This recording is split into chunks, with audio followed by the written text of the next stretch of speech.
Sir ಈ local body election ZP TP ಸಂಬಂಧಪಟ್ಟಾಗೆ ಏನ್ ಪ್ರೋಗ್ರೆಸ್ ಆಗಿದೆ ಸರ್? ಎಲೆಕ್ಷನ್ ಸಂಬಂಧಪಟ್ಟಾಗೆ ಜೆಡ್ಪಿಟಿಪಿ ಎಲೆಕ್ಷನ್ ಸಂಬಂಧಪಟ್ಟಾಗೆ ಲೋಕಲ್ ಬಾಡಿ ಏನ್ ಪ್ರೋಗ್ರೆಸ್ ಇದೆ ಸರ್? ಯಾವಾಗ ಆಗುತ್ತೆ ಅಂತ?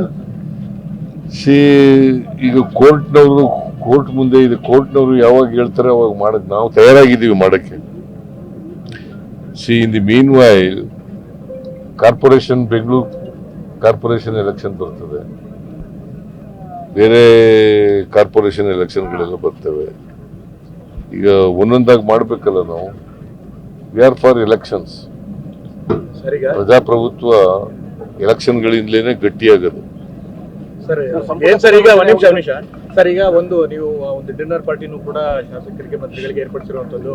ಒಂದ್ ಕಡೆ ನಿಮ್ಮ ನಾಯಕತ್ವ ಸಂಬಂಧಪಟ್ಟ ಹಾಗೆ ನಿಮ್ಮ ಹೇಳಿಕೆ, ನಿಮ್ಮ DCM ಹೇಳಿಕೆಗಳು ಇದೆಲ್ಲವನ್ನು ನೋಡಿದ್ರೆ ಮತ್ತೆ ಮಂತ್ರಿಗಳು ಕೂಡ ಒಂದೊಂದು ಹೇಳಿಕೆ ಕೊಡ್ತಾ ಇದ್ದಾರೆ. ಈ ನಿಟ್ಟಿನಲ್ಲಿ ಹೈಕಮಾಂಡ್ ಇನ್ನೂ ಕೂಡ ಯಾವ್ದಾರ ಒಂದು ಸ್ಪಷ್ಟನೆ ಕೊಟ್ಟಿಲ್ಲಲ್ಲ ಸರ್? ಏನ್ ಸರ್ ಇದು? ಏನ್ ಸ್ಪಷ್ಟವಾಗಿ ಕೊಡೋದು? ಅಲ್ಲಲ್ಲ, ಏನಾರ ಒಂದು ಕ್ಲಾರಿಫಿಕೇಟ್ ಕೊಡ್ಬೇಕಲ್ಲ sir, in the interest of the government. Dinner ಕೊಟ್ಟಿರೋದಕ್ಕೂ ರಾಜಕೀಯಕ್ಕೂ ಸಂಬಂಧ ಇಲ್ಲ. ಯಾವಾಗಲೂ ಕೊಡ್ತಾ ಇರ್ತೀನಿ, ಆಗಾಗ ಸೇರ್ತಾ ಇರ್ತೀವಿ, ಆಗಾಗ ಊಟಕ್ಕೆ ಸೇರ್ತೀವಿ, ಊಟ ಮಾಡ್ತೀವಿ, ಎಲ್ಲ ಗೆಟ್ ಟುಗೆದರ್ ಮಾಡ್ತಾ ಇರ್ತೀವಿ. ಸೊ ಪಕ್ಷದ ವಿಚಾರ ಬಗ್ಗೆ ಚರ್ಚೆ ಮಾಡ್ತೀವಿ.